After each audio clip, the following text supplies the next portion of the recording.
So these are the lab procedures that will follow this class. It helps us keep it safe. It makes the class run smooth. It helps me grade labs in an efficient manner. Of course, we start off with safety. Safety glasses must be worn in the vicinity of the lab station. Short pants and open-toed footwear are not allowed in the lab. Synthetic clothing is not allowed when working in the lab. Electrical insulated gloves must be worn when making energized circuit measurements. You don't have to do them while you're operating the circuit, right? You understand? You just got to do it if you're going to go in and measure the circuit, right? With the power on. If the power's off, then yeah.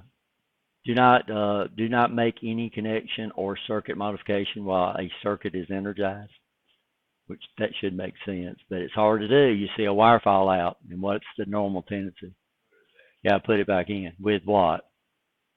Without turning power off, yeah. Yeah, and that's not safe. Got a guy on it last semester. An ohm-meter short circuit test must be made on each circuit before applying power. Disconnect one secondary transformer lead when making this test, and why? We showed y'all the other day that transformer's got what, about 8 ohms out there, and you can interpret it as a short circuit, and it's not, right? A voltmeter must be used to make a live vote. Don't ever depend on disconnects and lockouts. So you go out there and you disconnect something and you lock out something. Some blade didn't disconnect or something like that didn't happen. So always verify that there's no voltage in that circuit before you start screwing around with it, even if you hit that E-stop button up there. Don't take a heartbeat, right? Just take a meter and put it across the 2 outputs of the transformer. Don't take any time to save your life, right? You understand that? So don't take for granted that these disconnects do connect. I've seen people lock out the wrong disconnect, and they thought they locked out this thing, but they just misidentified it, and the circuit they're working on is still live. So all it takes is just a voltmeter. Just touch the 2 outputs of that transformer. Don't take hardly any time at all. Verify that both connections are made to the transformer after each short circuit, and this happens all the time. So you're going to take a short circuit test. You disconnect one lead of the transformer. You check it. It's okay. Then you call me over there for a sign out, and I come over there, and one of the transformer leads are still doing what? Hanging down. So power must be removed from the circuit. While awaiting an instructor sign off for help, please press the E-stop button to remove power. Everybody okay there? Now, why we do that, I can't tell you how many times I've been in here and people's been standing over there waiting on me, and they're pointing at the circuit and moving around and not paying any attention to power. So just to be on the safe side in this class, if you're waiting on me, I've got the switch, right, to turn it on. It's nothing for me to turn it on. And you're not doing anything anyway, right? You're just sitting there shooting the bull. So why have the circuit powered up with all these open up connections? We're not inside cabinets, right? You understand that? So all you need to do when you're waiting on me, just do what? Just hit the E-stop button. Are we okay? No more than 2 conductors on any attached to any terminal, because we're using banana plugs. And the more you put on there, so you get them strung out this way, if somebody hits them, they're going to break something, right? You put them this way, then what's going to happen? You got so much weight, they'll fall out. So, and by the way, we do have some here that are really neat, but they're dangerous. Coming in on the side, let's see if I can find one. These have little jackets that automatically cover up the banana plug when these guys here automatically, when they pop out, they automatically have a sleeve that's spring loaded that pops up and covers up to the banana plug. These guys are fine, but don't use them on the bottom. I mean, why do you say why? Because it's spring loaded, it's trying to push itself out, and it will push itself out of those bottom terminals. Because not only does it have the weight of the device, it's got gravity trying to pull it out too, right? You understand? So those are fine if you use them on the top or on the side, but don't use them on the bottom because they will pop out. Almost guaranteed, especially if you put two of them in there and you put that on the second one. But they are nice. That would be nice on a meter lead, and some of them do have that. No eating or dip bottles. I had to add that, by the way. That's the grossest thing I've seen in a long time. One of my sons does that. He'll carry a bottle around all the time with him, old drink bottle. No beverages allowed on or near the trainers, which should make sense. No chairs allowed at the trainer workstation. That's not only for you; it's also for me. ADA special needs must be approved by the instructor. So what you have to do is, if you got a need where, of course, I can get up and walk. I don't walk good, and I waddle. You know, I got to watch out for me too. What we do if you get it approved is we'd move the tables out, right, and let you get a wheelchair or something up there so we can make it ADA accessible if you have that need. But you have to have that approved by the ADA director here at this campus, right? Renee Herndon. Not following procedures will deduct from a student lab grade unless approved by the instructor. Experiments will be performed in teams of no more than 2 students. And that works out great for this class because we got 12 in it, and if they all show up. All entries on lab forms must be made in pencil. Y'all understand why? Did I explain that to you?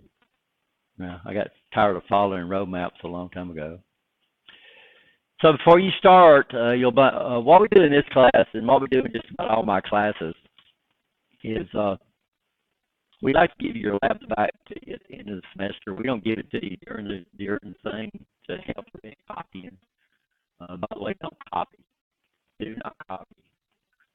I mean, some of the answers we get in here, there's no doubt that you copy. I mean, they are exactly the same thing, and there's no way in the world two people can come up with exactly the same thing. I used to teach a programming class in basic programming. If you ever saw 2 basic programs that were the same, that's cheap. Because there's so many different things to do. I'm not saying you can't reference books or stuff like that, but what you need to do is paraphrase it in your own words. And of course, some answers have to be that way. You know, yes and no answers. We have no problem there. We call it decimal numbers at some point in life. The letters A, B, C, D, E, F. We had one student I was teaching in class before. When he wrote a 6, he could close it up. You could tell who copied. The next person put a G down. And there's about 6 other people that put a G down. And guess what? There's no such thing as a G in decimal numbers. What do those people do? They just blindly copy people. And you can tell where it went over, too. That's 4 people that did the same thing in that class. Of course, that was a big class. So don't copy, guys. Usually what I do is if you copy, I'll call you into my office and I'll give both of you zeros. I don't care who did the copying or who you copied from. But next time I'll give it to Dr. Crawford. Guess what'll happen? If you get caught cheap, guess what'll happen? Yeah, he'll kick you out of college. And then you can't get what? You can't get back in either. A blank lab form. I've gave you a lab form. So what we do is I keep these. We have to keep records for 5 years that shows how we came up with your grade. So I don't have to keep the labs. I just keep the lab form. What I can do at the end of the semester, if you want them, I'll give you your labs back. If you don't want them, I'll strip them. We don't get back questions. We get back the lab, but we don't get back the questions for obvious reasons. What would happen? Yeah, everybody's so cheap. That's one of the reasons on our topic quizzes. In this class, we don't have topic quizzes are actually in the lab manual. But in other classes you take from me, we'll have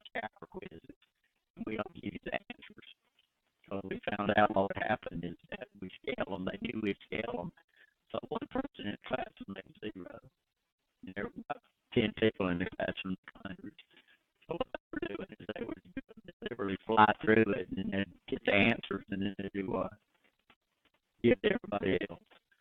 And then the next topic quiz, the other person would make 0, and then everybody else would do what? And so they rotated through the chapter quizzes.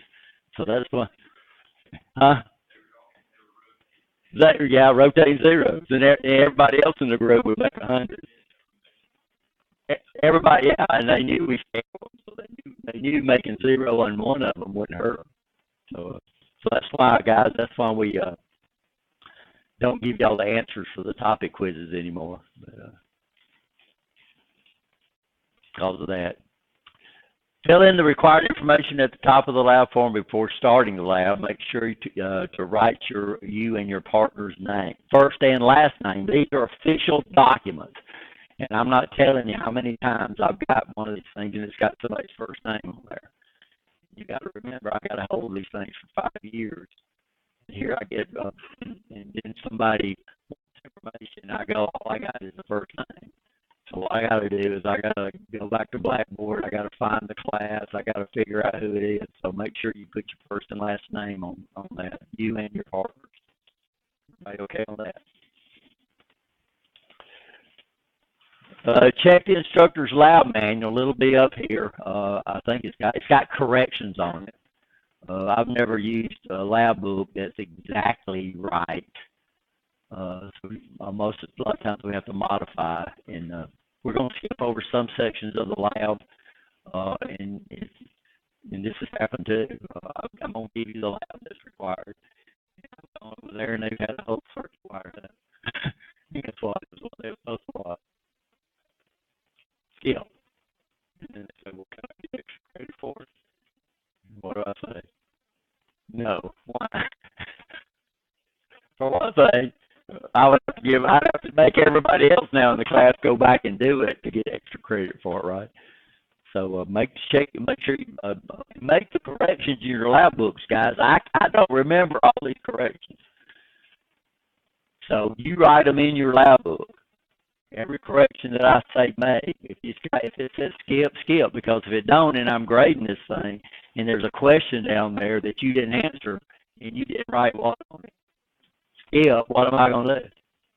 I'm going to mark it wrong. You know. So, check the lab.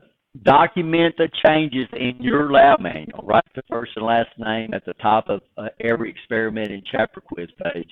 It's also a good idea. We've had students write their name on the top of every page, because you're going to staple these things together. They're going to be put in a box up here. I'm going to take them out of that box. I'm going to put it in a carrier, right? And sometimes what happens, and we already give a lesson on how to staple. Some people will staple, they don't get it all the way through, and the pages separate.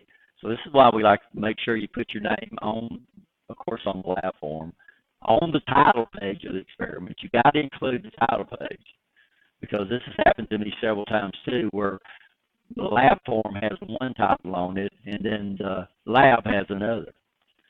So this is just to make sure that everything matches inside that packet. This is going to turn in.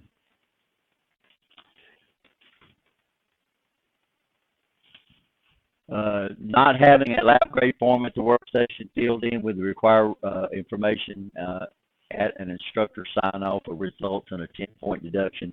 What happens, this happens every semester. I'll come back there and you're ready for a sign off. And I'll say, okay, where's your lab form? Well, and so they got to come up here and they got to get a lab form. We got 6 units in here. We got 12 people in the class.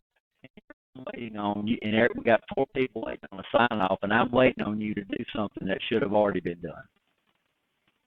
You understand? What we're trying to do is trying to get as many labs done. We don't want any in the lab.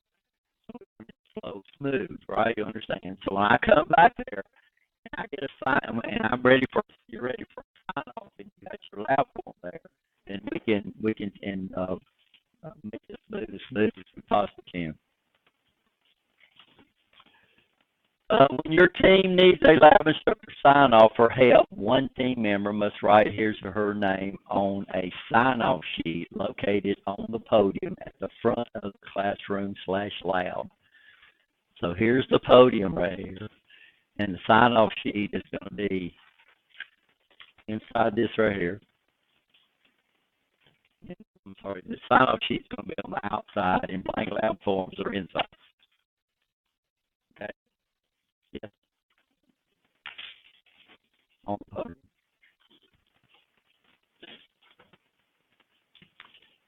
And why we do this is because we're trying to make the lab flow. We've always had problems. We got people that I don't see, that's not here, they're moving around. I come over here, somebody grabs them. I've been waiting for 15 minutes. Well, we don't have that problem in this class. I go by the sign-off sheet. Even when I'm walking by, if there's somebody on the sign-off sheet up ahead of you, I'm going to come over and check the sheet. I go by this sign-off sheet up here, and I mark off multiple names. So don't come over and put your name on there, and there's 3 marked off above you and say, I was next. So I don't keep coming up here and coming up here and coming up here and coming up here, right? So I come up here, there's 4 names on here. I get a piece of paper, I write the number on there. I mark them off on here so I'll know where I'm at. Right? Everybody understand that? That makes sense. So I go by the sign-off sheet. If you need a question, you put your name on the sign-off sheet, right? Okay. I know it bothers you when people break in line, right?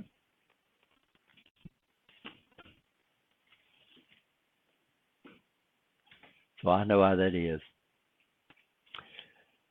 In the appropriate column, write your name, place a check mark indicating you need help or a sign-off, so I know what I'm looking for when I come back there, and write the number assigned to your lab station.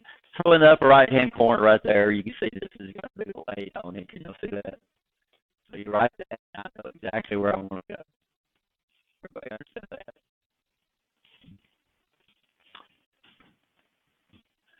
The instructor will check off labs and answer questions in the order that the names are placed on the sheet.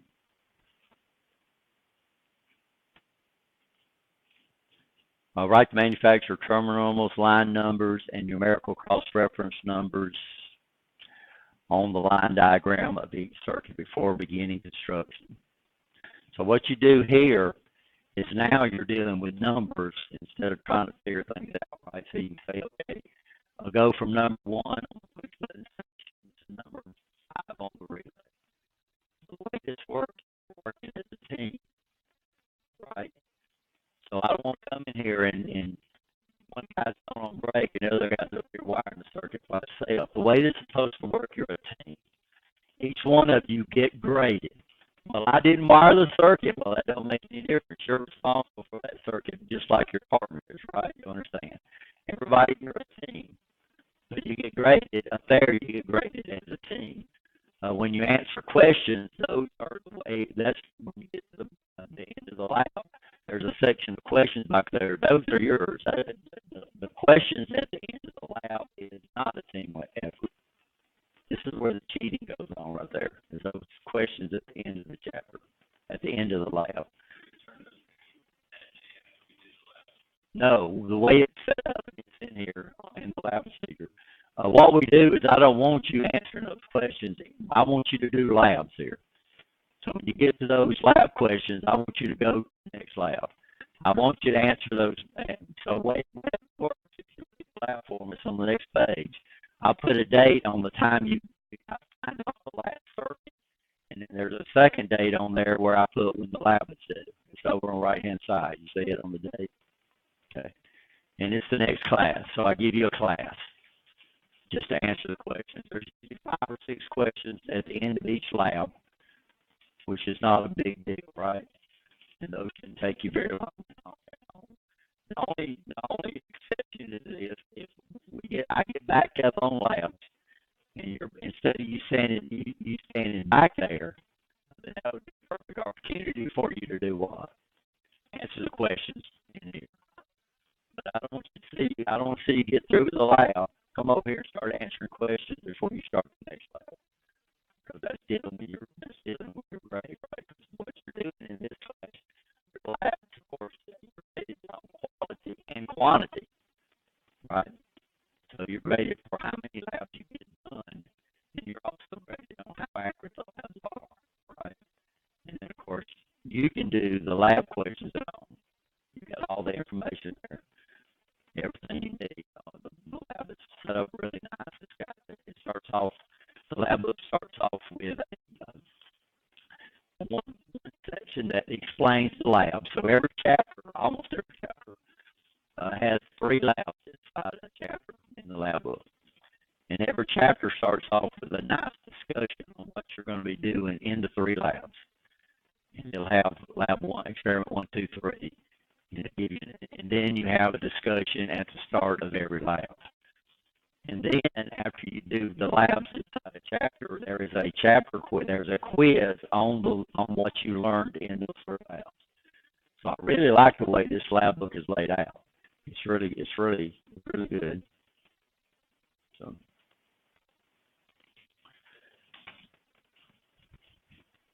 you take turns. I'm really strict on this because what happens is one student wants to dominate. So the way this works is one student is moving the wires, connecting the wires. The other partner is telling them where to connect the wires. And then the next circuit is going to do what? Swap. Everybody gets a chance to check the wiring. Everybody gets to go back to telling the other student how to do that. And like I said, you are graded. That section of lab, you're graded as a team.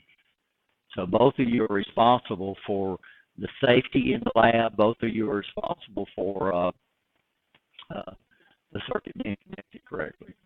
Now, the first 4 weeks, and of course so that would be about two weeks, I'm very lenient on grading labs. After that, I get strict because you've gone through procedures, you've seen how I work, you're used to your partner, and then we'll start really checking this off. Safety, though, there's no grace period for safety. So if you don't have your safety glasses on when I come over there, I'm going to do what? Take off one. If you're making voltage measurements over there without your gloves on, I'm going to do what? Take off one, right? Understand that. 10 points per lab, 100 points per lab. So, and of course,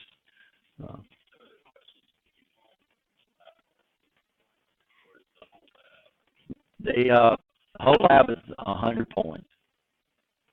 And basically, that's no matter, and I have a sign off there. So, and that's the last one. But some labs are more easier, right? We'll start off with doing the labs in sequence. But after we cover the material, then it's basically in sequence.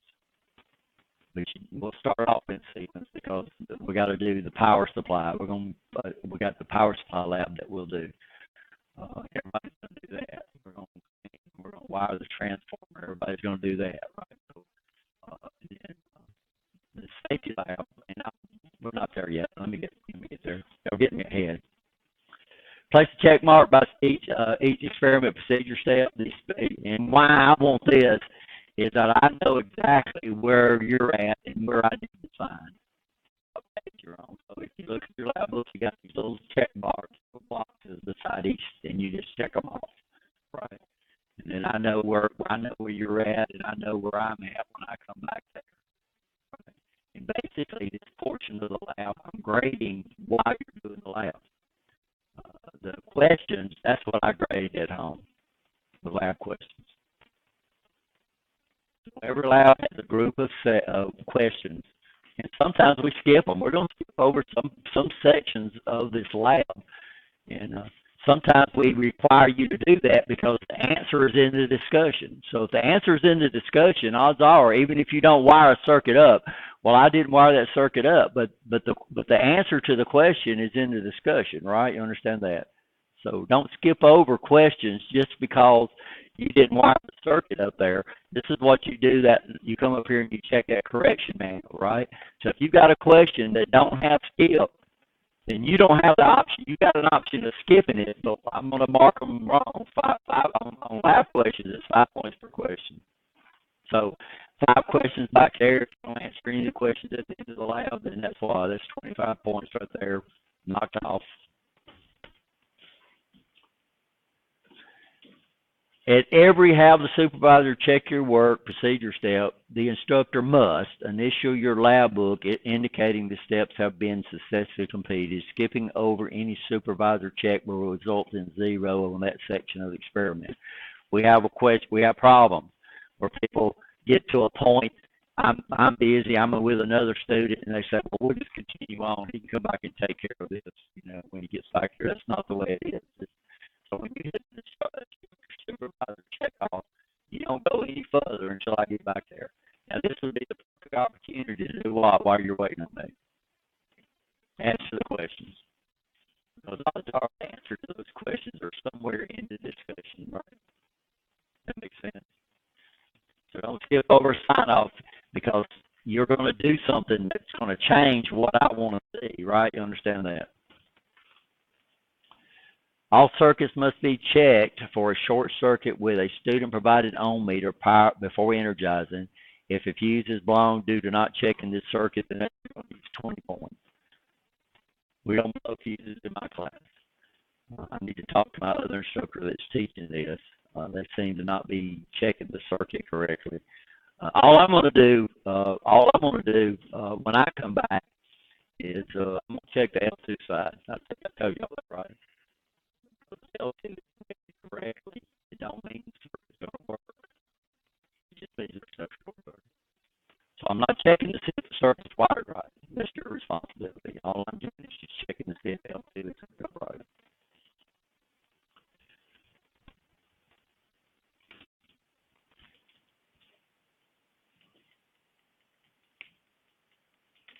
And this is what I'm doing. The instructor must perform a basic safety check and energize each circuit before the circuit's operation can be confirmed.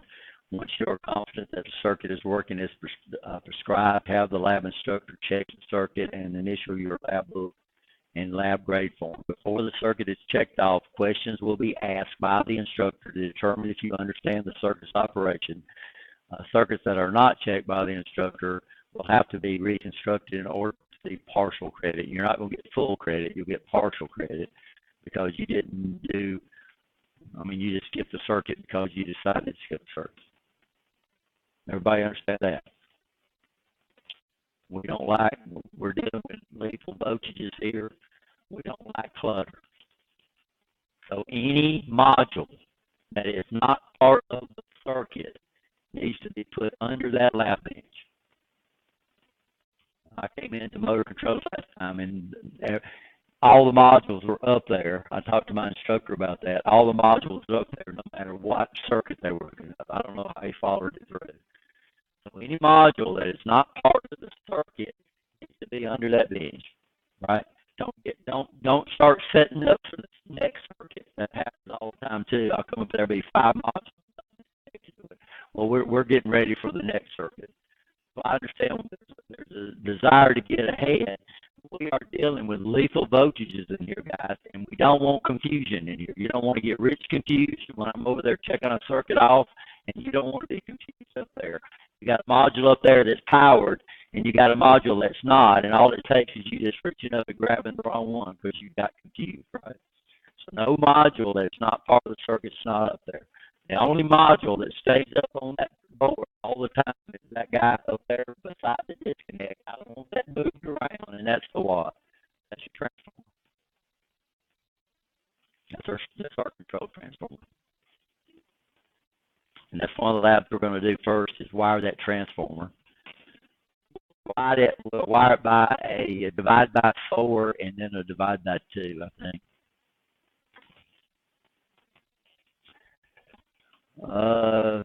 All unused wiring should be hung on to the right. So this one, we don't want that. So you see most of these, all the wires are hung on the right. You have plenty of room over there. I don't want wire. I don't want cables all over the counter. I saw that too on the table. I'd come in here after my other instructor was teaching this, and there'd be dumpers all over the table. That's not good either, right? You understand that? So keep your workplace as neat as we possibly can on what we're doing. All design circuits. I don't think we don't do any design in here. I don't think. I'll have to think about that. I think we do. I think there's a timer that they want you to set up. But what I want you to do is once you design your circuit, I want you to, before you start wiring it up, what I want you to do is just bring it up to me and I'll tell you if it's okay or not. And that way you're not going to, and this happens too. Students will not be awarded points for portions. This is very important. Students will not be awarded points for portions of an experiment completed by team members when they are absent or tardy. When the absent or tardy team member returns, he or she must continue labs at the point which the present team member is currently working. There is no time schedule to make up labs due to absence and tardies. What we do is we scale the labs. I think we scale it by 2 or 3 labs in here, depending on how the class runs. What that means, if you miss out on a lab, it's not going to lie. Shouldn't hurt you, not unless you make 50s on the rest of them. There's no time to make a lab. There's absolutely no time to make a lab. And you don't want to, if I'm your partner and I let you make up a lab, then that's affecting my grade, right? You understand? So we don't want one partner affecting the other partner's grade as far as that's concerned. You understand? If you're absent, I don't want to see one. It happens still. I come over one partner be sitting over there and he says, "Oh, he's going back and rewiring that circuit that I wired when he was absent." That don't happen, right?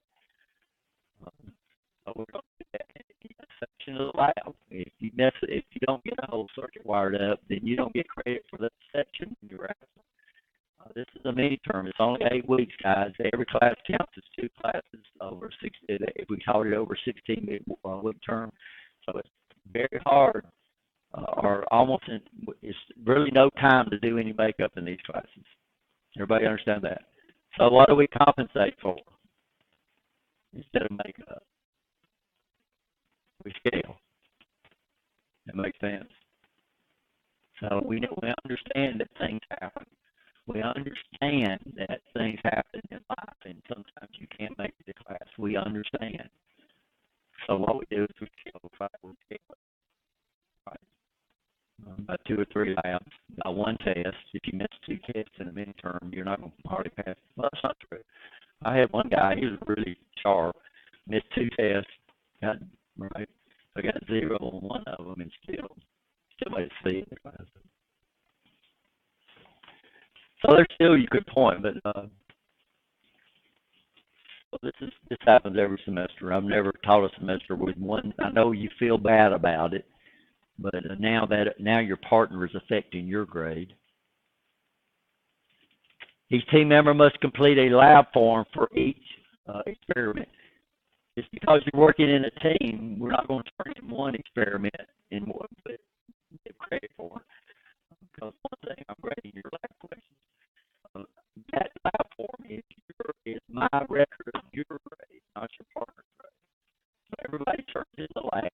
Everybody gets to sign off. So if I sign in this week, they're signing one.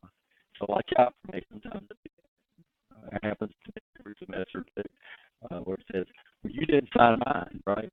So make sure I get signatures on both labs. And also make sure I sign the lab form. So there's several things I'm going to sign. I'm going to sign off on your on your labs, and I'm also going to sign off on the lab form. When circuits are completed, this happens too. I'll come over there and do a safety check, and I sign off on your book, and then you get to sign off your lab form. The lab form is only signed when the circuit is actually checked for proper operation. Understand? All the homework labs don't need instructor sign-offs because you're not constructing circuits. So the only thing I'm really signing off on that lab form is that you built the circuit, okay?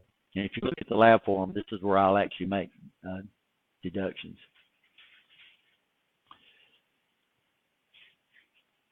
Lab forms are not to leave the classroom. All lab grade forms must be turned in to the instructor at the end of each section. So we got a box up here that says ETC 108 labs not ready to be graded.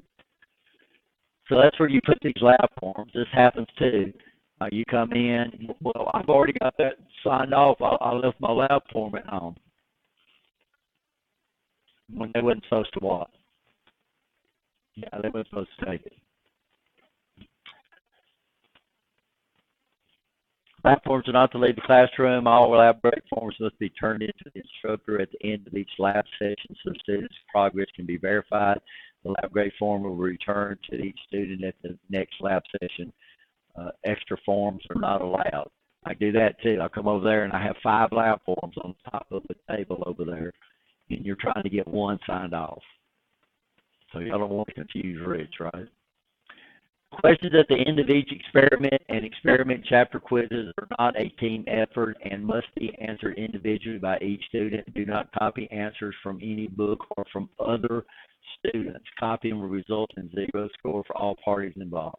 And that's one shot. If you keep doing it, it's going to go to Dr. Crawford and he'll kick you out of school. Questions at the end of each experiment and chapter quiz must be answered at home or while you are awaiting an instructor sign-off. Answer all questions except those specified by the instructor or that are not labeled what? Skip in the correction. These include questions for circuit experiments that were not constructed because the answer is in the discussion. Everybody okay? Those discussions are really good. Once you've completed an experiment, staple the lab grade form in the upper left-hand corner. I'm right-handed.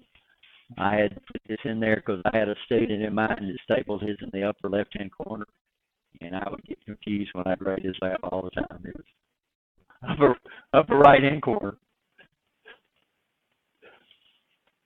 You don't want to add time to my grading. I'll show y'all the number of labs that I'm grading during the semester, and it don't seem like to you when you add 5 seconds to my grading, it don't seem much to you, but when you're grading 300 labs and every student's adding 5 seconds to that, you're talking about hours, right? You understand that you're adding to my grading. So I just mark off points. If you don't put your name on the first title page, I'll write it up there myself, and I'll take points off. I think it costs you 5 points for just not putting your name. Once you complete the experiment, staple the lab grade form in the upper left-hand corner to the front of the experiment pages and place it in the box labeled motor controls. It's not labeled motor controls. I didn't have enough room. It's labeled ETC 108, labs to be graded. This box is located on the lab bench at the front of the classroom. Do not forget to write your name in the space provided on the lab form, which you should have been done. Also, make sure you write your name on the top of the experiment title page. Include the front experiment page or the title page that has the title and experiment. And why do I do that? Because students type the wrong grade form onto the wrong lab. They do that all the time. Or have. The first few discussion pages do not need to be turned in for grading. All pages that contain instructor sign-offs or student written information must be included. Make sure experiment pages are stapled in the correct order. I'm grading from a key. So I'm grading from a key, and you don't have them in the right order. What am I having to do? I'm having to go back and forth in my key, which don't seem like an inconvenience to you, but it is definitely an inconvenience to me. So make sure those pages are in the what?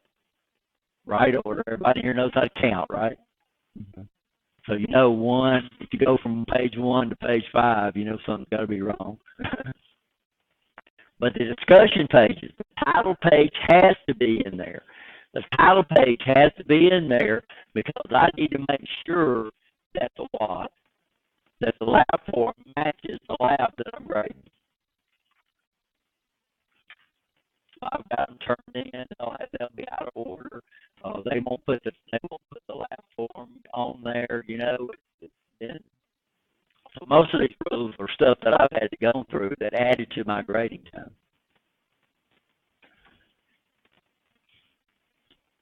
But the first few pages, not the title page, the title, if it's got a mark on it, it needs to be in the packet. You understand that? If it don't have a mark on it, it don't need to be in the packet. Everybody okay? Yes or no? Complete experiments that require the constructor circuit must be turned in with all experiment questions answered at or before the beginning of the next class meeting after the last circuit experiment has been signed by the instructor. The due date for homework experiments will be posted on the Blackboard course calendar. The experiment grade will be deducted 10 points for every weekday that the lab is turned in late. You understand that? Yes, no? Lab chapter quizzes must be completed and stapled to the last experiment. Now, why we have to do this, chapter quizzes are graded separately. But the way the book is set up, a lot of times the chapter quiz is on the back of the last three labs inside of the chapter lab experiment 1, 2, 3. Lab 3 would have the chapter quiz. A lot of times the chapter quiz is actually starts on the back of the last experiment, last part of the experiment. I mean, you can't separate those. But I do. I don't give those back. Chapter quizzes must be completed and stapled to the last experiment completed in the lab chapter. Lab chapter quizzes will be graded separately from the experiment. Make sure you write your name at the top of each chapter quiz that contains the first quiz question. Do not attach the lab grade form to a lab chapter quiz. It's turned in. This might vary toward the end of the term. What we do, most of the time, if you don't get to an experiment, a whole chapter an experiment, we let you go in and turn in the chapter quiz. And I'm strong there. We don't attach the lab grade form to that. You just make sure you do write your name on it, and that way you can get credit for the chapter quiz, even though you don't get credit for the labs. Complete labs will remain in the instructor's possession during the entire term. The completed lab will be turned to the student during the first week of the next semester upon request of the student. Labs that are not claimed during this time will be destroyed. I just read it. Okay, so is that it?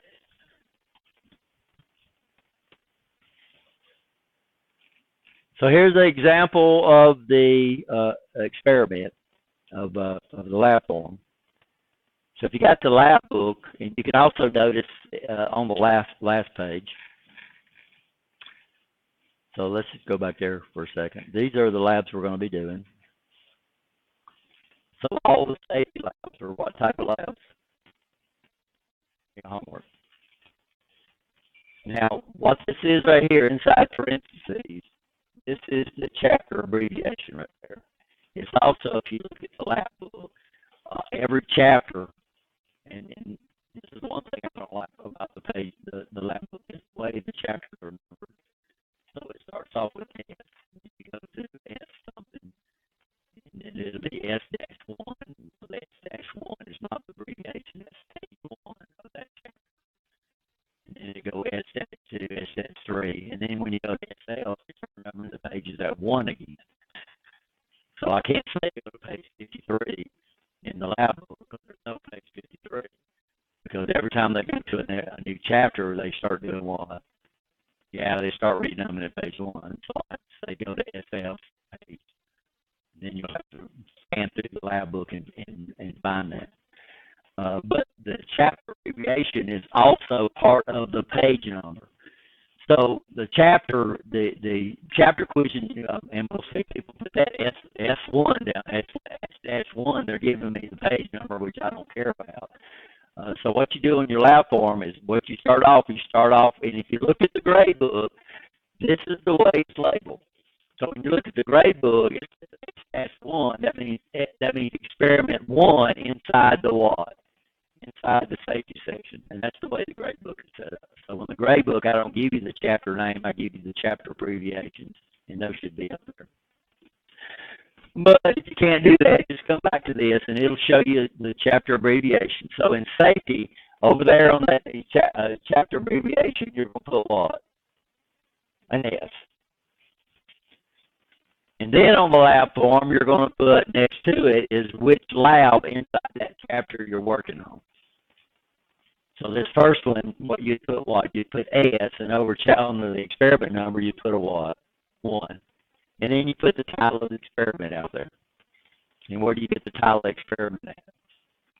At the top of the experiment. Everybody understand that?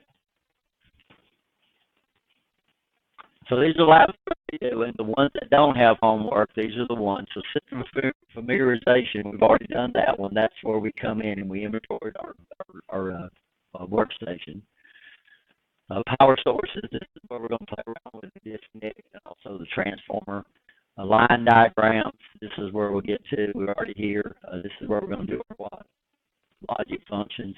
It goes 1, 2, and 4. What happens in experiment 3? We're going to skip it, You can see basic control circuits. We're not going to do 1. We're going to do what? 2, 4, 5, and 6. Everybody understand that? So what's nice about this one is you can do what? You can mark them off, and that way you can keep up with which ones you've turned in. Don't mark them off when you get through with them. Mark them off when you turn them in. So this goes right here, MOC. That would be the MOC chapter. Experiment what? 2. Not page 2. Experiment 2. Right? And then the name of that would be 3-phase motor connections. What you do is you keep up with the time.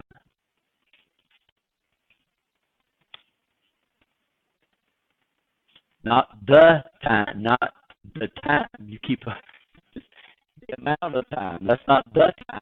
I see that all the time. Where they put the time. They don't put the amount of time it took them to complete that circuit. They put or worked on it that day. They put the time. Rounded to the nearest 30 minutes, guys. Don't say what it says. So we don't need to be so about is okay. This does not leave the lab. Fill in the following information. So every time, so here you're going to put your name. Here you're going to put your partner's name, right? Y'all know Placemate? Y'all know Bill Foe? Yeah.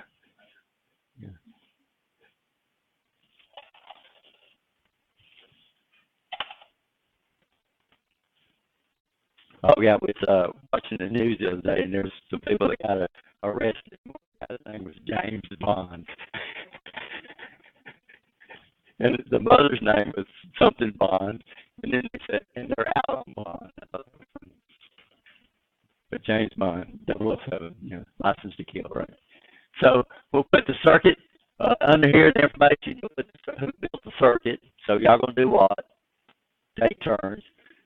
Each circuit has a figure number on it. You're going to put the figure number over that. And when I sign it off, not only am I going to initial it inside your lab book that I signed it, I'm also going to initial here. So that way we got 2 ways I can tell if the circuit was built. So I'm going to initial the actual circuit in your lab book and initial lab form. Everybody okay? So y'all need to make sure I do that. This is where I'm going to actually grade your lab, so different things, paperwork, like you didn't write your name.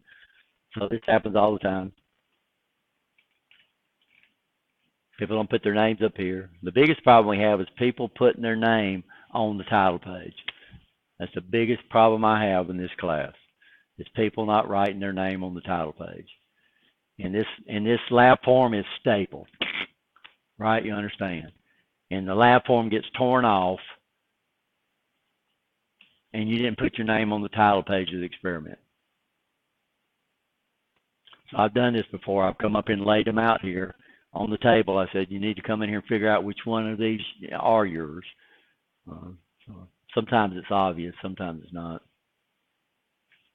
So this is where I'll be doing my grading. You can see there's different things I sign off for. Then I add them together, how many questions you missed, how many points I took off for the experiment itself, how many other things that you did that you shouldn't do. Come over here. It's 100 point. What's nice about this is 100 points, so it's really easy to come up with a percentage. Over here it's a little more difficult. Well, it's not. I've been doing it a long time. This right here is only going to be on the lab form for the last experiment. There's usually 10 questions back there. There are 10 questions, 5 points per question. So it's pretty easy to grade those for me. Are we okay? Yes or no? I know it's past time for break, guys, but let's go ahead and take a break and we'll finish this up. I don't want